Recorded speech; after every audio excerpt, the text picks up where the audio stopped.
Hello Seekers and welcome back to my channel. I'm Alice Estrella Strange, your mystic mentor, and today we're talking about Ancestral Connection, and I'll be guiding you on how you may begin working with your own ancestors in your magical practice.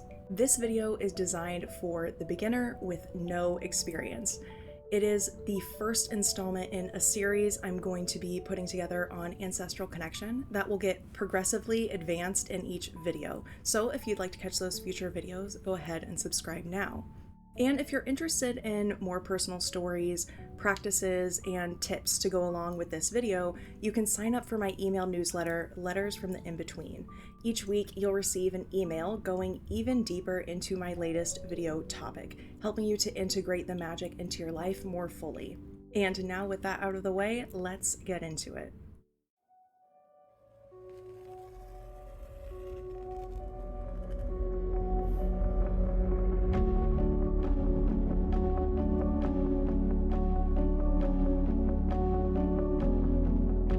So let's start with getting some terms and definitions out of the way. You may hear people refer to ancestor work, ancestral veneration, or ancestral healing even.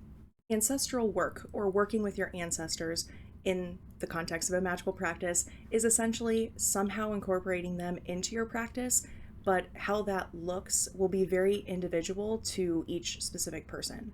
Now, ancestor veneration is simply honoring your ancestors, just holding them close and really honoring the lives they lived and their stories. And ancestral healing usually revolves around healing your lineage, not just an ancestor, though it often takes that form. It's healing your lineage. And when we heal our ancestral lineage, it's kind of hard to describe. It sounds very woo, but here we go. Healing your ancestral lineage is creating small, impactful changes that is essentially lightening the load for all of your ancestors who have passed, as well as your ancestors who are still alive, and you now, and your lineage to come. Those who are younger than you, your children, and everyone in your bloodline that is to come after. We'll talk more about ancestral healing in just a moment, and we'll also go even more in depth in future videos on this topic. So now let's talk about the different types of ancestors. This is something that is very core to the traditions that I came up in, the practices that I first started my journey with, and it's still something that is very present in my practice, but I don't see it talked about enough. So here goes. There are essentially three different types of ancestors. We have ancestors of blood, ancestors of place, and ancestors of tradition. Ancestors of blood are anybody in your blood lineage. And I also want to include here, there are plenty of people out there who work with their ancestors of blood that are not necessarily blood related. Think about this as maybe you're someone who was adopted, or you know someone who was adopted. The adults that raised them, their guardians, those who took on the mother and father role, would then become their ancestors of blood for certain people if you choose to do it that way. It can sometimes be called ancestors of lineage, I believe, but it's not necessarily blood, it's more about familial ties. When we talk about ancestors of place, these are all of the living beings, especially people when we talk about it in this context, but it can be animals and plants and those things as well. Your ancestors of place are everyone who walked this earth before you, who lived here, who cultivated the land you are on currently, who broke ground first, who lived in the house you live in now before you did. These are all ancestors of place.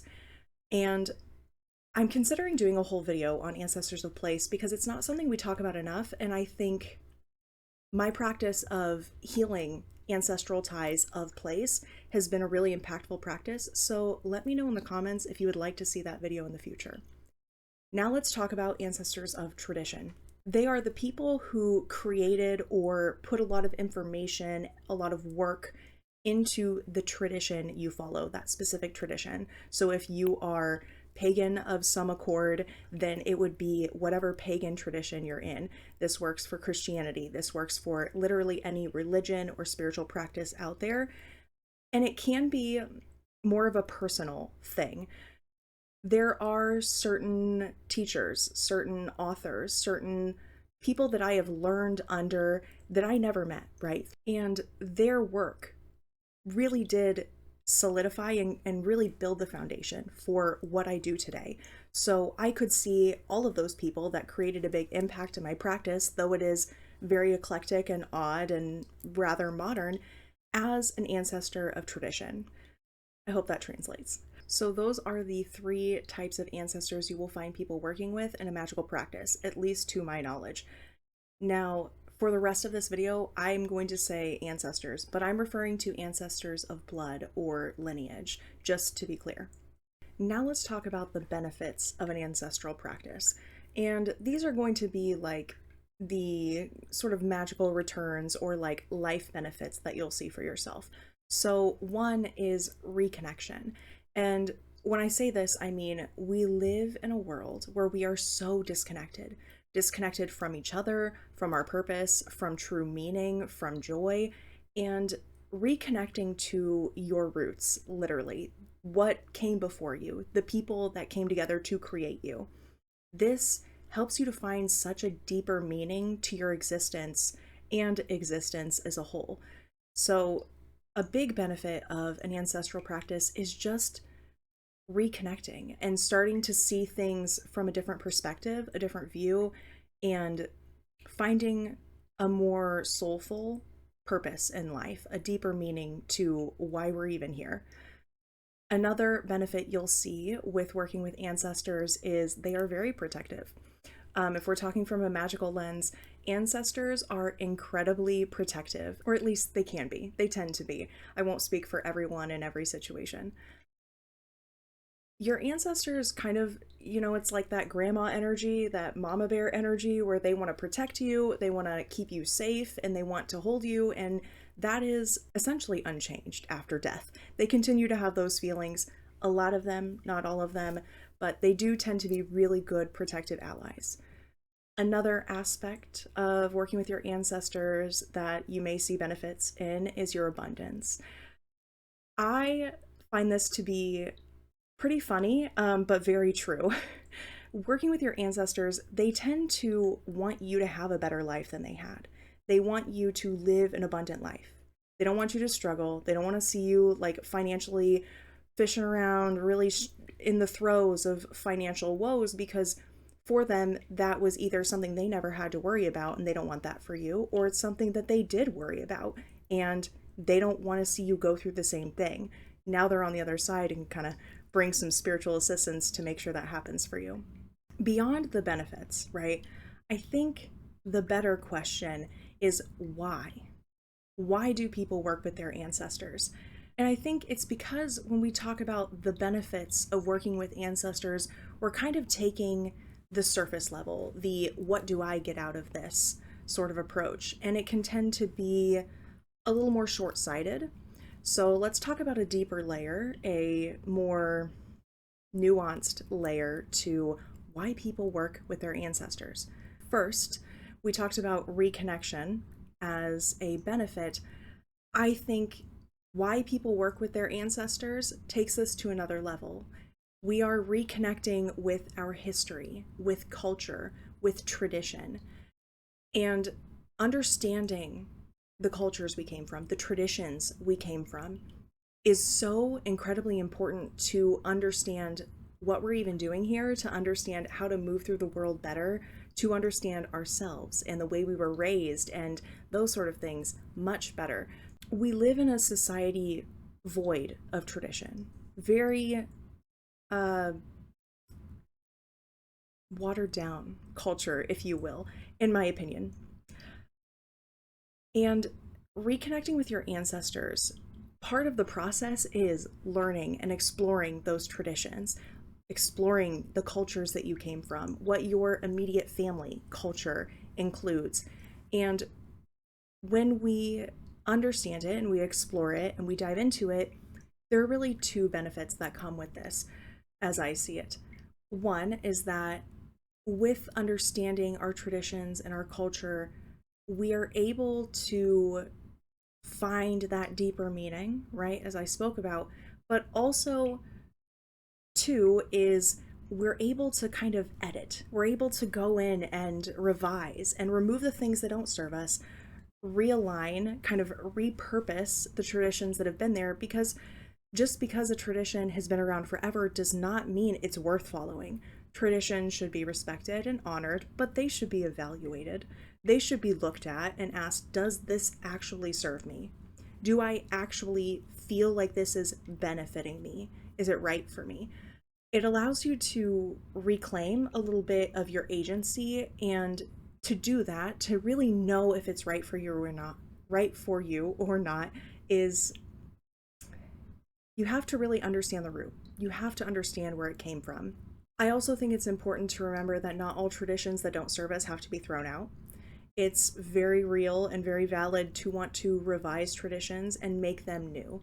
There are a lot of family traditions that I have in my ancestry that I've repurposed for myself. Christmas time traditions that I've turned into simmer pots and things like that. So tradition is important, it's vital, and it's also important to really look at it and evaluate whether it's worth keeping around or keeping around as is. Another main reason why people choose to work with their ancestors is for the healing of themselves now, healing for their future offspring and lineage to come, and healing for those ancestors who are still living in their stuff. So let's talk about a personal story from my own life. For me, healing has been the number one part of ancestral work. My ancestral practice began with your basic, your everyday, your average practices that you can look up online and read in a book. But it really turned into, I'm carrying a lot of weight. I'm carrying a lot of baggage that isn't mine.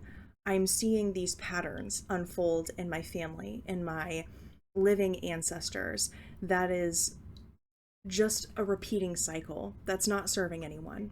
In my family, there is a tradition, there is a curse of over giving too much, trying to be the helper, the healer, the fixer, and doing all this other stuff for everyone else without doing anything for myself. Essentially, putting yourself last is a family pattern. For myself, about 6 months ago, I planned to do this very big, elaborate lineage healing ritual. And it was going to kick off and then last, I don't know, 6 months, a year, who knows, just until it was done, right? Long process. I was ready. I was all ready and I was about to begin. And it hit me one day that I was really stressing myself out over it. I was not resting enough. I needed to reconnect to myself, to my purpose, to my joy. I needed to sleep. I needed to rest. And I realized that pushing forward and forcing myself to do this, whether I was ready or not, this was essentially playing out the same cycle, the same pattern, the same generational curses that had perpetuated down the line for God knows how long. And that's not the way I want to do that. That's not the way it's meant to be done in my perspective. So for myself, I stopped. I put it on hold. And I still don't know if I'll do it. I still don't know if I'll ever get around to doing it. But I'm open to it. I'm open to it if the time should come. But I'm not going to force myself. I'm not going to push for it. It's one of those things where I'll know when it's time, but right now the time is for me to put myself first. And in breaking that cycle, in putting myself first, I have seen a lot of shifts in my ancestors, both living and dead. So it is this healing aspect, healing your ancestors, healing your lineage isn't always what we think it is. It isn't always ritual and ceremony. It can be just doing different and being different. I do have another aspect of an ancestral practice I want to add in here, though it may not be why people work with ancestors. It's more like an unexpected benefit usually. And it is healing and overcoming that fear of death. So many of us out here have a fear of death. I am not one of them. I can't speak to that experience, but I've seen it play out in real time where when you work with your ancestors and you begin communicating with them, seeing the signs, you begin dipping your toes into them after death, you begin to realize that there's more to it than what we see. You begin, really, it becomes undeniable that when you pass away, it is not the end. You are not erased from existence. And that brings people a lot of peace. It brings a lot of people this sense of relief and lightening of the load. In general, working with your ancestors just opens your eyes to an entirely new way of looking at life and death. It really widens your perspective to seeing things so differently that it's hard for your opinions, your thoughts, your feelings around death to remain unchanged. So I think for anyone who's sitting there like, oh, I don't know if I want to work with my ancestors, I'm scared of death, I would challenge that. I'd ask you to challenge that. I'd ask you to reflect on if it is actually right for you and if that fear is something that may cause upset in your life and in your mind, or if it's holding you back at this point. And I can't answer that question for you, not over this video, so think on it yourself and reflect and see what comes to the surface. Now let's talk about some other hesitations that may keep people from pursuing this type of practice. Let's start with this question I received from a friend, a community member. They asked me if working with your ancestors will disturb those ancestors, will bring up stuff that they're not ready to look at, or will bother them in death afterlife, or if it will upset, cause chaos or disruption to your living ancestors, to your family. And I want to share a story from my own life, my own practice, that hopefully will illustrate this for you. There were quite a few years. I would come home after a busy day feeling really good, no matter what had been happening in my life. It would get to about 7 p.m. and all of a sudden I would just get this wave of sadness, of feeling down, of heaviness, just this like depressing sadness. It was like suffocating. It really felt like a big wet blanket had been laid on top of me every night around 7 p.m. Sometimes a little earlier, sometimes a little later, but it was very, very much a pattern. And of course, like most of us, I was like, oh, there must be something wrong with me. I must be crazy. This is just like my own emotions. And I tried to find some answers, but it never really panned out. I never really nailed anything down. And this went on for quite a few years.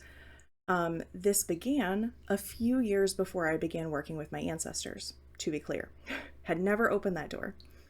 Now, I moved home, and when I moved to my new home, I didn't experience this heavy feeling in the evenings anymore. It just evaporated until about a year later.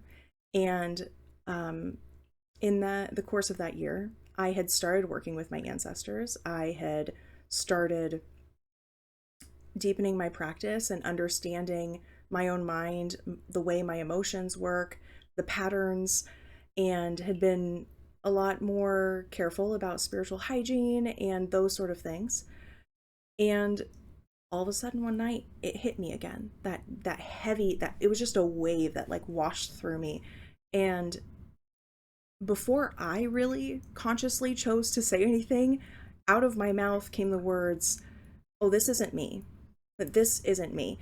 And the words came out, that though I hadn't meant to say them, and I just immediately trusted that feeling, that those words, and I was like, oh, okay, this isn't me. So I think immediately I said something like, no one is allowed to affect my energy. I essentially just told whatever it was to get the fuck out and leave me alone. And I luckily, very fortunately, was a part of a spiritual community back then. And I brought it to the community, I brought it to my people there, and it became clear that this was a spirit and it was an ancestor. Um, and we're going to, this ancestor just likes to be called Grandpa. So we're going to refer to him as that. Grandpa was not a great guy in life, very much a neglectful, if not abusive type father, and had done a lot of harm that was still playing out in living ancestors' lives. And really, I spent a lot of time with him. I set some rules. I told him, like, you can be here, but you can't put that heaviness on me. You can't fill me with that. Um, and then I just started having conversations with him. Sometimes I would pull tarot cards, sometimes I would just talk, and I would tell him, I know that you've done harm. I recognize that.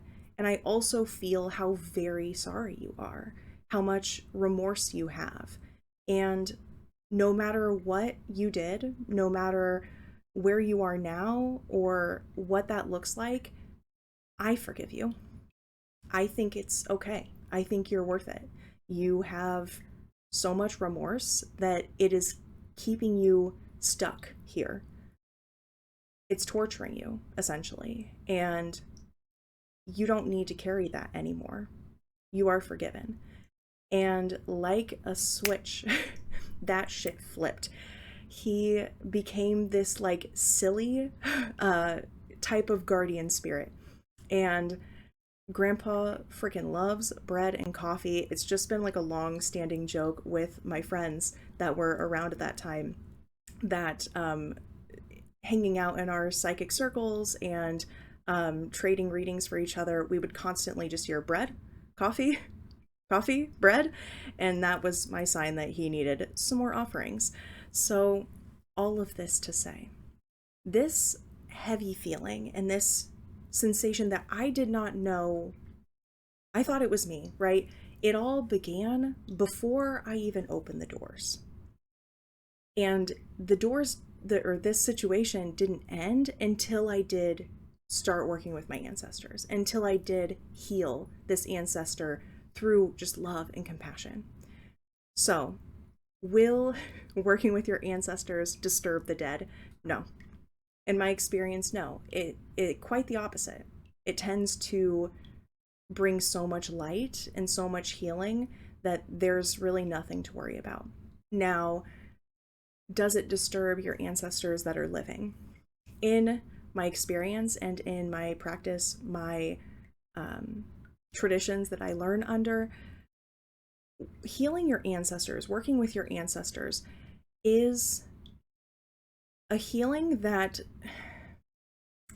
it ripples. It ripples throughout from you to all of your ancestors who have passed, to your future progeny and your nieces and nephews and your siblings and like all of that. It spreads out, and the only outcome in my experience is good. I've never seen any upsets or any chaos come from my own practice or other people's practices. It tends to be very safe and very helpful. Honestly, in more ways than you'll realize. It took me a long time to start realizing how the small shifts and the little things I did really impacted my entire family. Now let's talk about the tools required for working with your ancestors. And my answer for this is none. You are the still breathing bit of your ancestors walking around on this earth. Their DNA lives in you. Their blood still flows through your veins. You are like their anchor to life. You don't need a special tool, a special anything to be able to work with your ancestors. You are the tool in this case. I mean, you always are. I fully believe that we are always both the tool and the conduit. So in this case, you don't need anything to work with your ancestors except an open mind and an open heart. And also, there are some essential practices that you will want to start putting in place once you start deciding that ancestor work is something you want to take part in. Those practices include spiritual hygiene. This is regularly cleansing, and finding a way that works for you.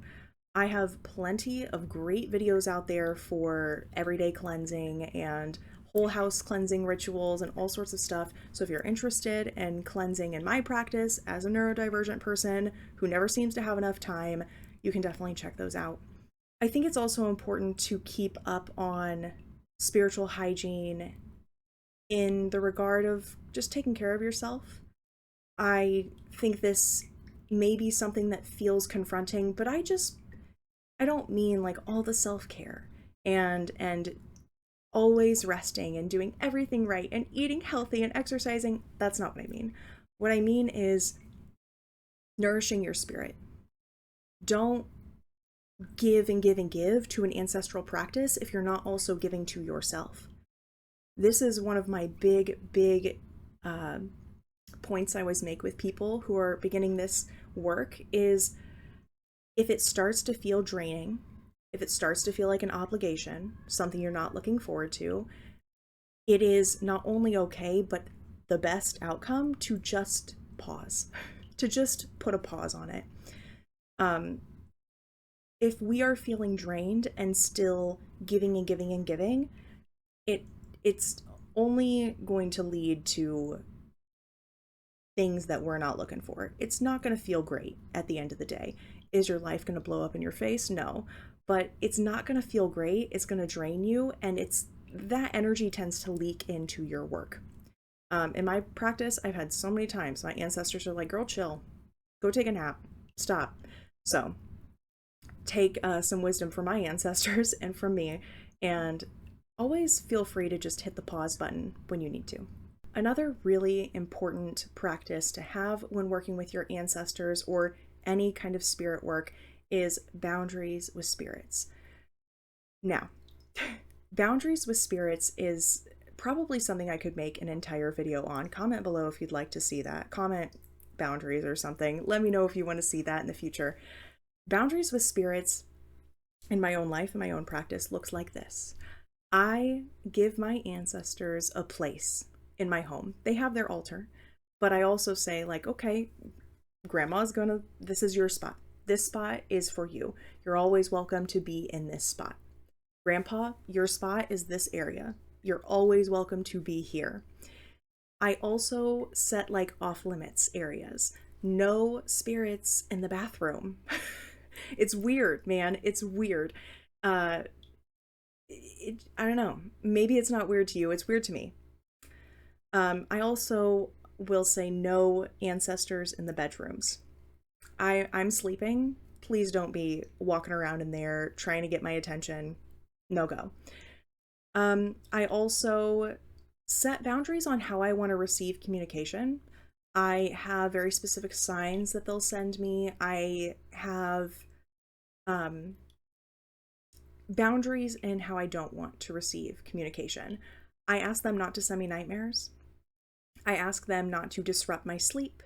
Don't do anything inherently scary, like objectively scary. It takes a lot to spook me when it comes to spirits, but you know, we don't need things like flying across the room. I need to know when it's like beyond ancestors. So I've set boundaries with them to kind of give them guidelines just so we all function as an entire family in this home in a very balanced way.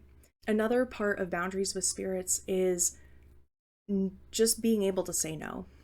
And this sounds so basic and elementary, but I think a lot of people don't really think about this when it comes to your ancestors. If your ancestor is sending you a sign or sending you psychic messages or, you know, knocking things off the table, whatever it looks like, if they're putting an emotion into you, you can always say, no, please stop. If you need to communicate with me, I will pull cards with you later. I will meditate with you later. If you need an offering, I will get to it when I'm done working, right? Let them know that you hear them, you recognize, and it will be taken care of. You're not ignoring them, you're not forgetting about them, but A big firm no just is incredibly important with any sort of relationship, especially with relationships that are non-physical and essential for those relationships. Another key practice for working with ancestors or any type of spirit is knowing yourself and your own mind, your own emotions, knowing your body, but especially your mind.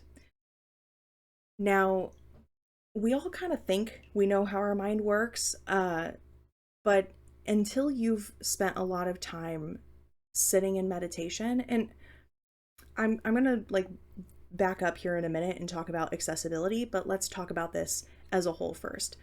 Until you've sat and really just spent time listening to your own thoughts, the ways they come in, the way like your little anxious voice will pop in, and like self-doubt seems to be there, and sometimes this like loud and in charge egotism voice will come in, whatever it looks like for you. Know what your own thoughts sound like. This is essential because whether you realize it or not, whether you've had this experience yet or not, very often your ancestors will send you messages through the thoughts you're thinking. This isn't for everyone. This is also a boundary you can set with them. Don't affect my thoughts. Don't do that. Though it's still pretty important to do this part of the practice, just because it could happen. It could happen. Just because you set a boundary doesn't mean it's going to be crossed, or rather that it won't be crossed.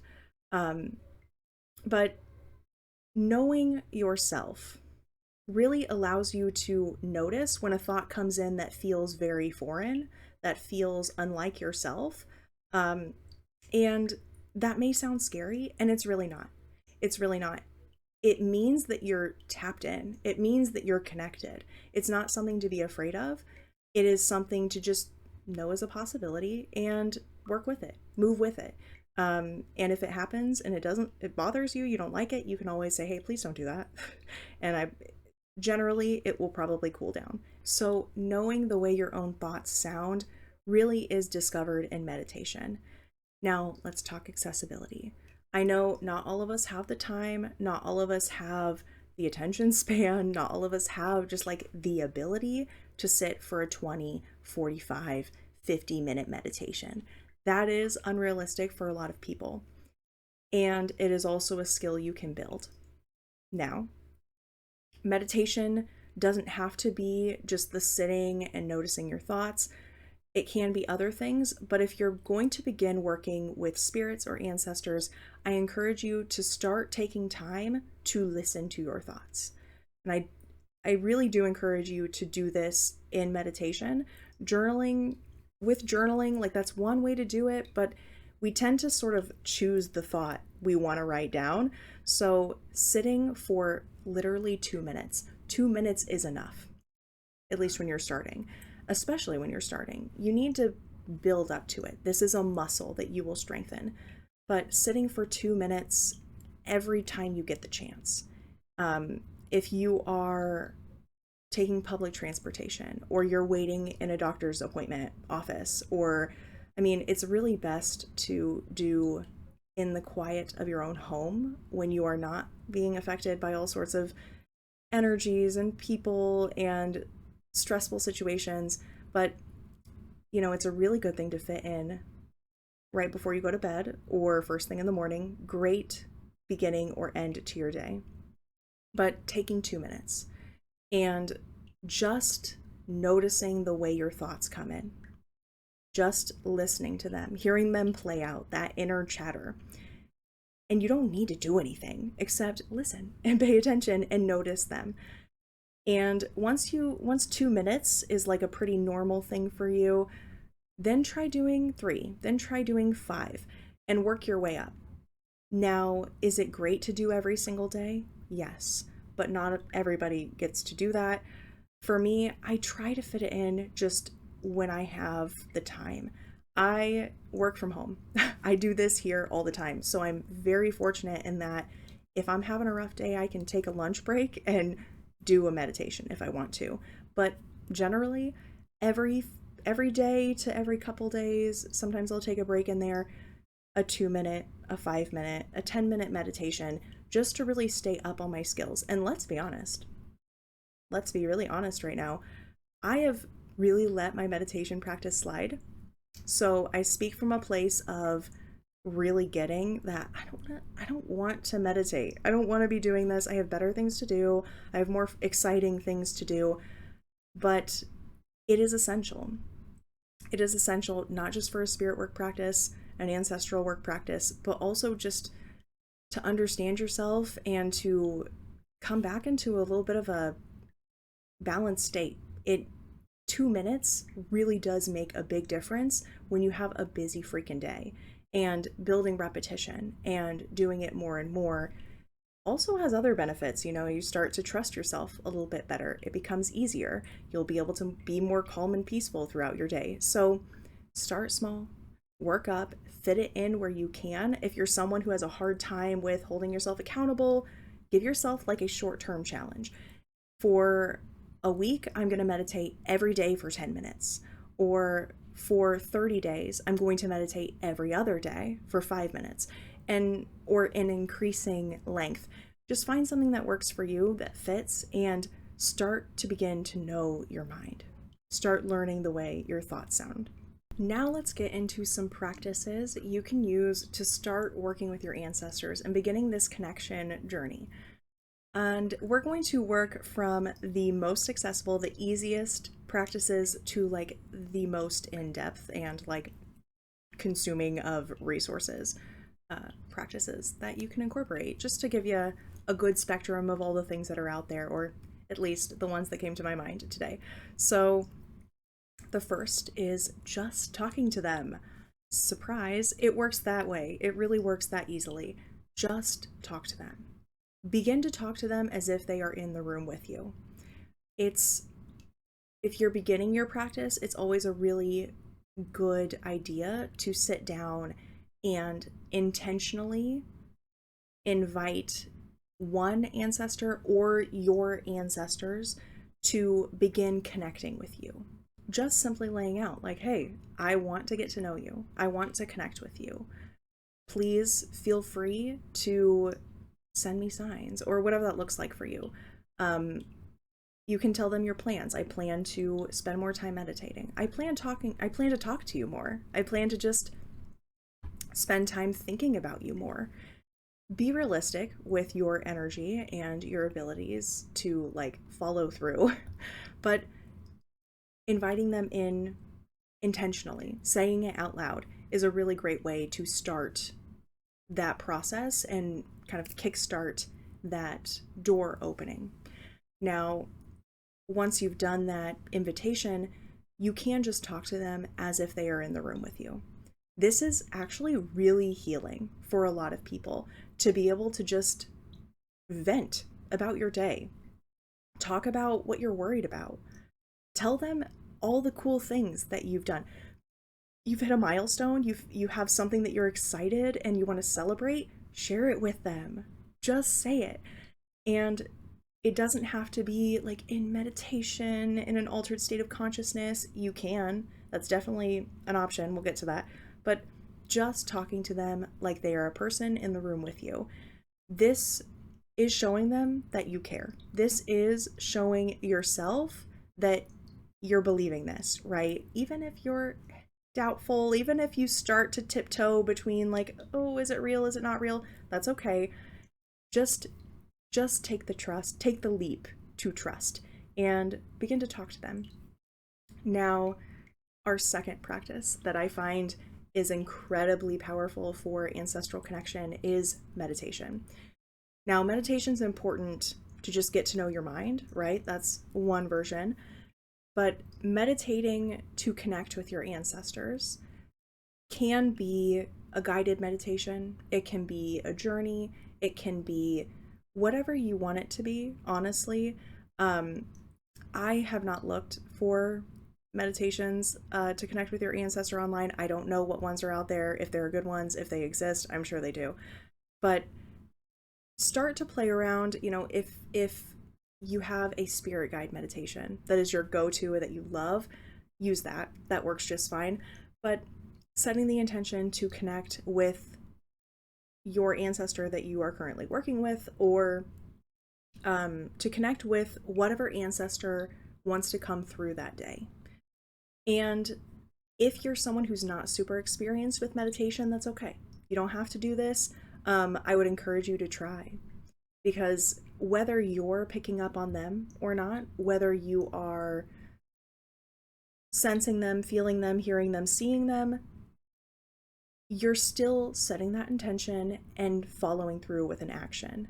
And repetition creates change. It creates a much more powerful connection and a much stronger energetic tie between you and your ancestors. It's like every time you're reaching out, you create a little energetic doorway, and every time you walk through that doorway, it becomes clearer and clearer and more easily opened. And then they can start to visit you in those meditations, in your dreams, things like that. So go out, explore, see what's out there, and just find something that works for you. Just find something that feels really good, because the better it feels, the more fun you're having, the better the connection is overall. Okay, another really good practice for connecting with your ancestors is working on yourself, self-work, self-development, shadow work, whatever you want to call it, whatever you do. This is a way to begin seeing the familial patterns, the cycles that happen. And when you recognize them, you begin to be able to break those cycles. You begin to start that healing process.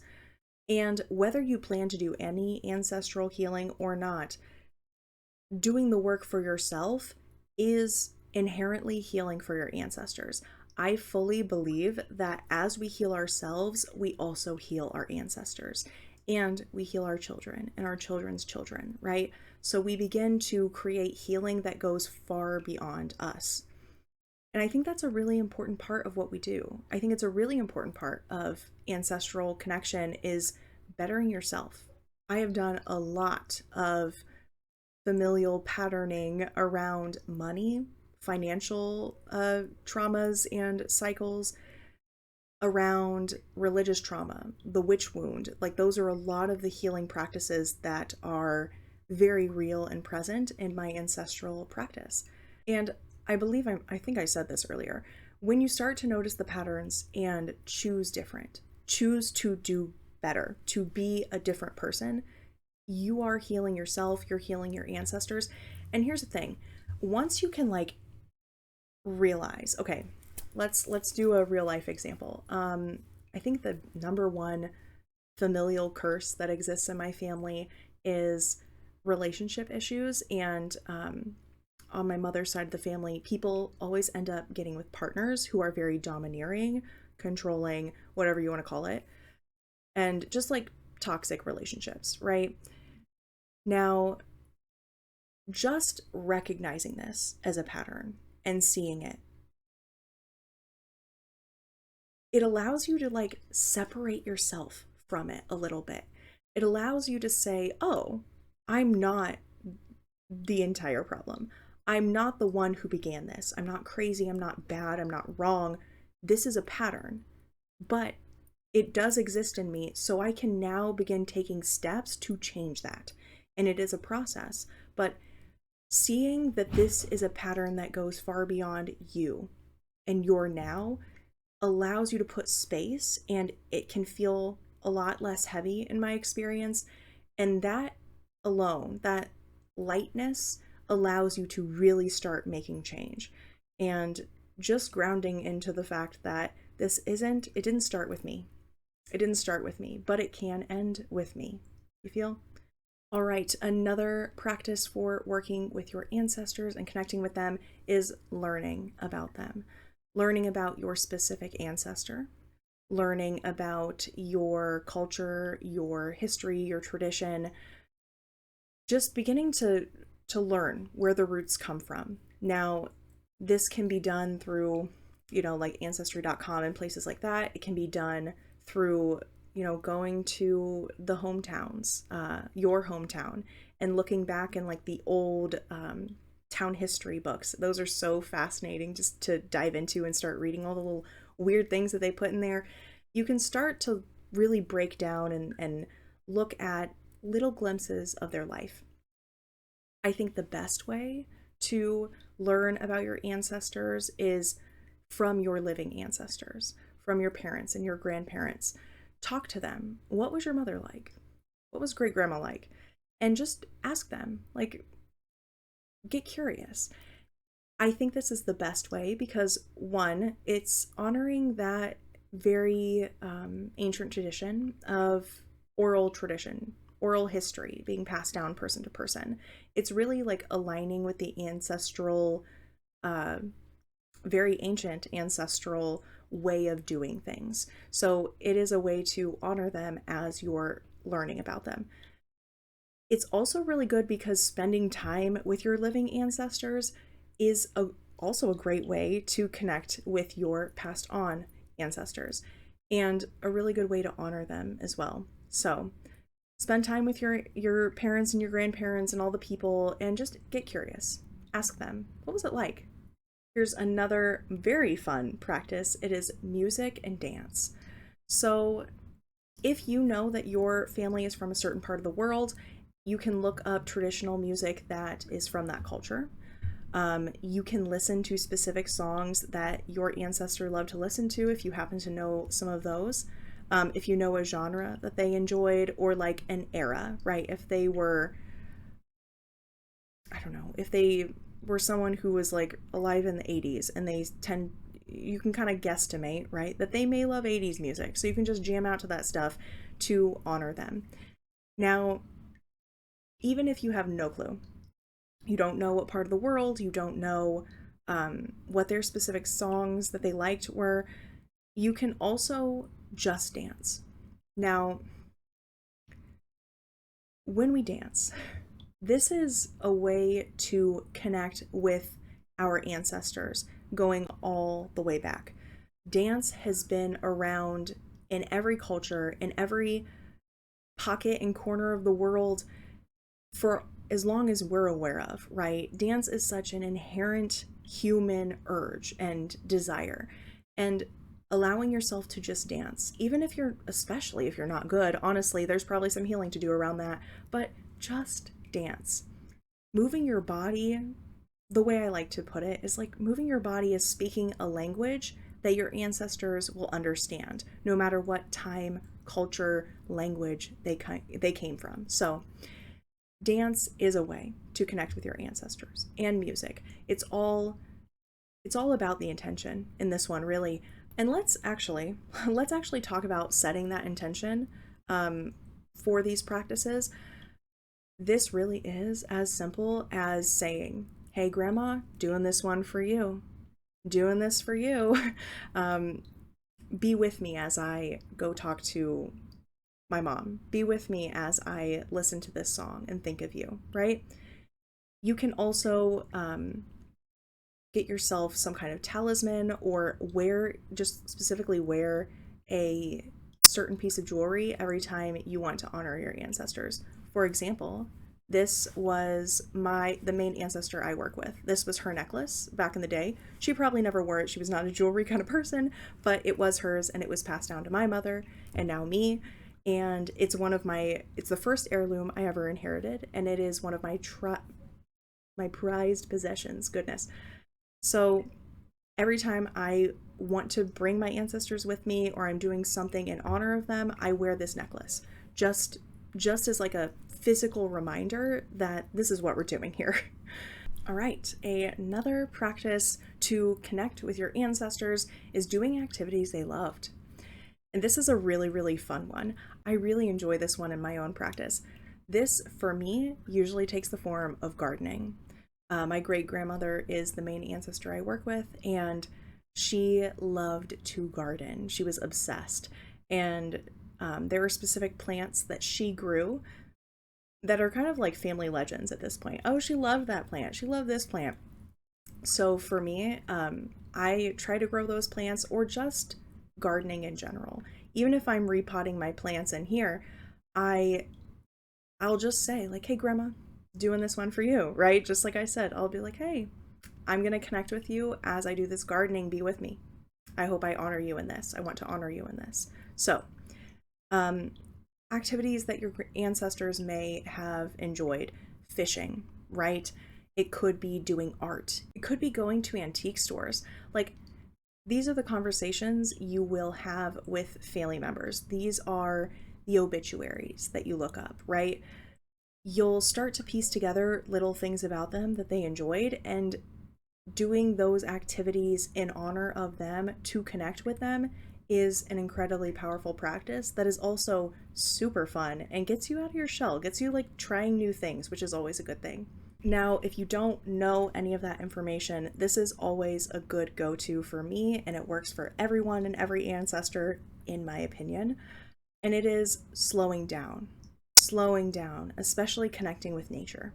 If you can take time to just be outside and breathe, and like, this is the thing, it's actually living.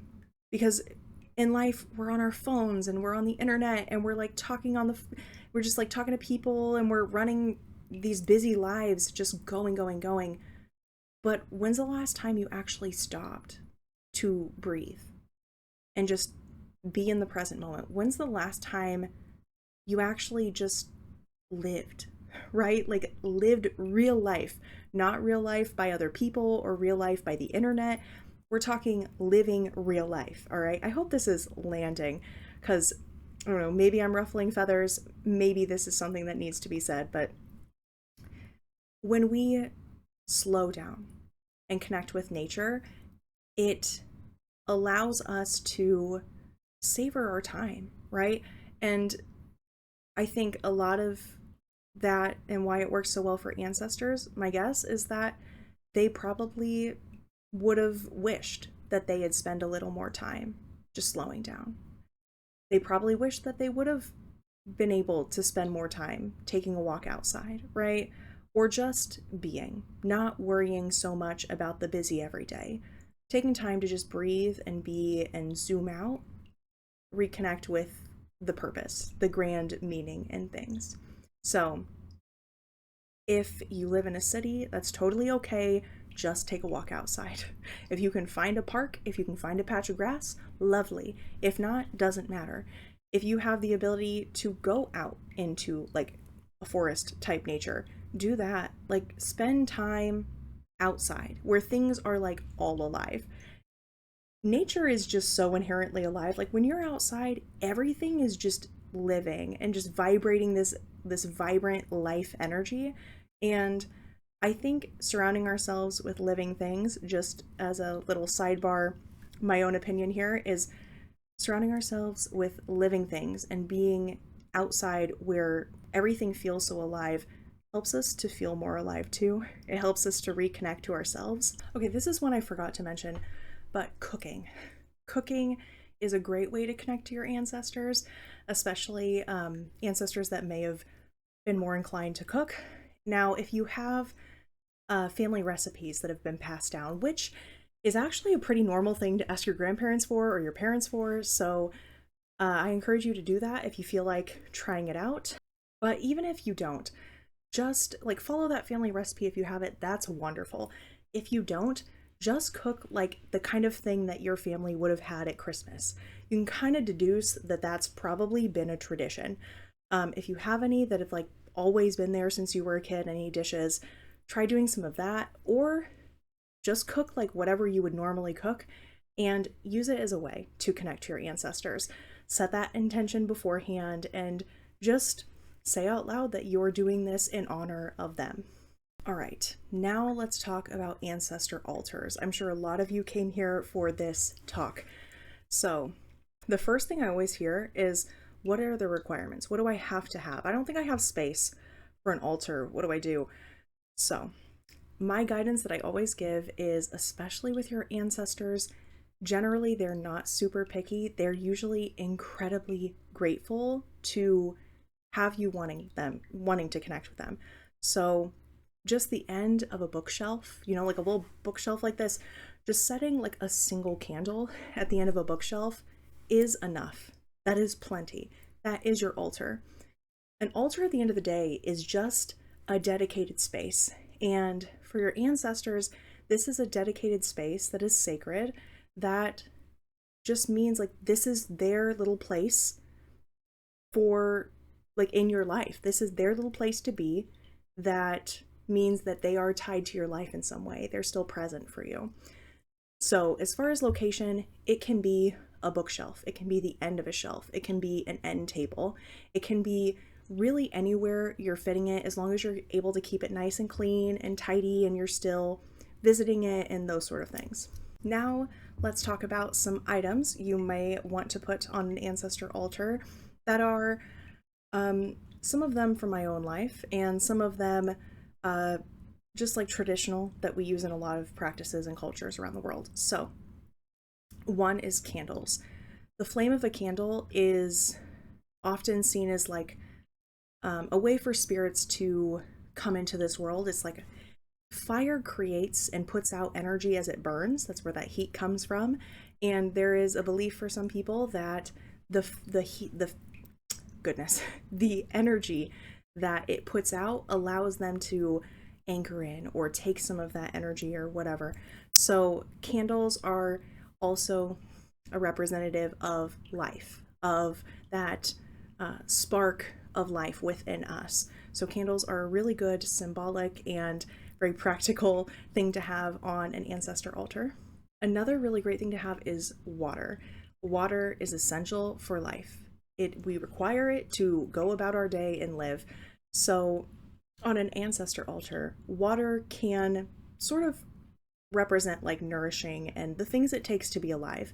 Here's the thing, working with the dead, they often want the feeling of being alive again, or like sort of mimicking being alive again. So giving that fire for a spark of life, giving water so that they can drink and experience life, that whatever you want to call it. It is a belief that is very common in a lot of places.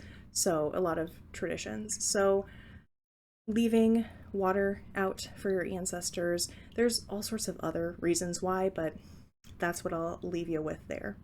Another really great item to have on an ancestor altar is symbols of death. Something that symbolizes death. This can be bones, this can be a skull-shaped crystal, this can be the color black. This can be, just anything that symbolizes death to you is a really good thing to have on an ancestor altar. As far as colors, I also, in my personal practice, see red as a really good color for ancestor altars because red is like blood. It is lifeblood. So it is is that the word? It's vitality. It is revitalizing. It is whatever. You get what I'm trying to put down here. It has been a long video, so we're just a little word vomity at this point. Symbols of death. Yes. Now, another really common item to include on an altar, especially for the witchier of us, is obsidian. Obsidian is often used in like scrying mirrors. It is believed to create portals. So obsidian is sometimes thought to act as a portal for the dead. If you have an obsidian skull, go off. That is the best. So obsidian is really good just because it has a lot of ties with the dead and working with the dead.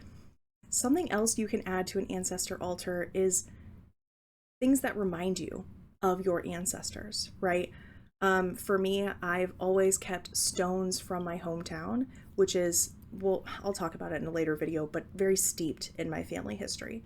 And my great-grandmother that I work with a lot was obsessive about collecting geodes, but never cracking them open. It's like a hilarious family lore.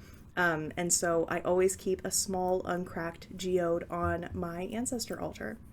The other main item that I keep on ancestor altars always is heirlooms. I am a collector of family heirlooms. It is something I love to do. And keeping these heirlooms on the altar serves as a tie, serves as like a little bit of their essence that lives on this altar.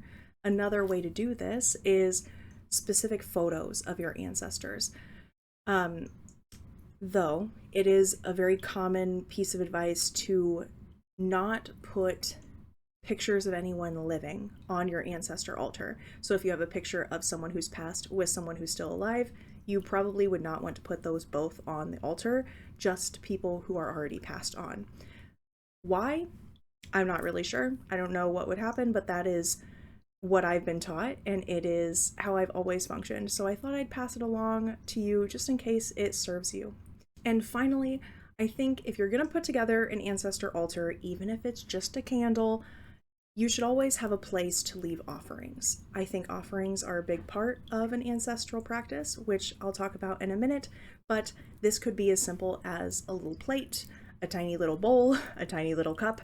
I like to thrift items, small decorative bowls, little things like that, because they're cheap and they're cute, and after a quick cleanse, they are super fun to just incorporate into an ancestor altar since they're generally vintage or used by people. So it's whatever you want to do with that. I really like to keep some kind of receptacle for my offerings. So let's talk about offerings. When we are giving offerings to our ancestors, the belief that I function under is that we're feeding them some life force energy. I don't believe that the ancestors are actually eating these offerings or any sort of spirit, but I do believe that they absorb some of the life force energy out of them. So leaving them an offering is like feeding them. And when I leave offerings, I notice that their energy really does pick up. I start to feel them more. I start to notice a little more activity, if you want to call it that. So it's always a good idea to leave offerings just to show respect, to show that veneration, that honor, and to give. It's important that we are giving just as much, if not more, than we are taking. And this is a very simple way to do that. So let's talk about some ways you can give, no matter what your budget or time constraints or personal whatevers may look like. So first is food. Now, this can be buying a very specific pastry. This can be baking your own foods for your ancestors. It can also be just a little bit of your dinner left out for them overnight. It can be candies. It can be all sorts of things. Whatever that looks like for you in your practice is totally fine, but food is a very common offering. Another is drink. A lot of ancestors, a very common practice, honestly, is leaving out coffee or tea for your ancestors, or even alcohols. So you can think about what drinks they may have liked if you know that sort of thing. You can think about does your family drink coffee or do they drink tea? This could also be like a soda, right? If your grandmother loved Diet Pepsi, put a Diet Pepsi on the altar. It doesn't have to look like anyone thinks it should. It doesn't have to look Instagram worthy. What matters is that you're doing it in a way that works for you and that your ancestors appreciate. Another offering you can give is items that they would have enjoyed during their life. So this could be, like I said, alcohol. It could be cigars. It could be little knickknacks. It could be anything that they may have liked, like my grandmother Ruth's geode. Would I love to smash that baby open? Yes, I would, but that's not how she did it, so I will leave it unsmashed. Now, beyond physical items and offerings, there are lots of ways to give offerings that are not physical whatsoever, and in my opinion, they are the absolute best offerings we can give. So let's talk about acts of devotion. Acts of devotion as an offering is taking an action to show your devotion to the spirit that you are working with. So this can look like making a trip to visit grandma to talk about her mother, right? To talk about family history. This can be doing some research online about the family lineage and history. It can be working on yourself. It can be that self-care, right? That self-care, that rest, that slowing down, that taking a beat, giving to yourself. It can be self-development and shadow work. It can be that healing of yourself, because, as I've said, healing yourself does ripple out and heal your ancestors too. So you're benefiting everyone in this. Another great act of devotion is doing activities they enjoyed. As I talked about before, this, for me, often gardening, can be cooking, it can be art, just things that they may have enjoyed, and doing it as an offering, just as a way to show that you're willing to give up your time, you're willing to give up all the things that you might have done instead for them. And that giving up sort of aspect kind of goes into the next category of offering, which is sacrifice. And what I mean by sacrifice is it's just giving something up. This could be giving up a food. Like maybe your ancestor was a vegetarian, had dietary restrictions, dietary restrictions due to religious affiliation. You can, as an offering, give up a certain food. Maybe your ancestor was a health freak and hated junk food, right? Okay, for you on this one day or this week or whatever it looks like, I'm going to give up soda. I'm going to give up snacks and chips and whatever it is that your vice is. And that also becomes giving up bad habits, right? It can be giving up smoking and things like that we often think about as like a bad habit. It can also be just like breaking any other kind of habit that isn't serving you, right? And let's take a beat here to talk about something I've recognized in my practice.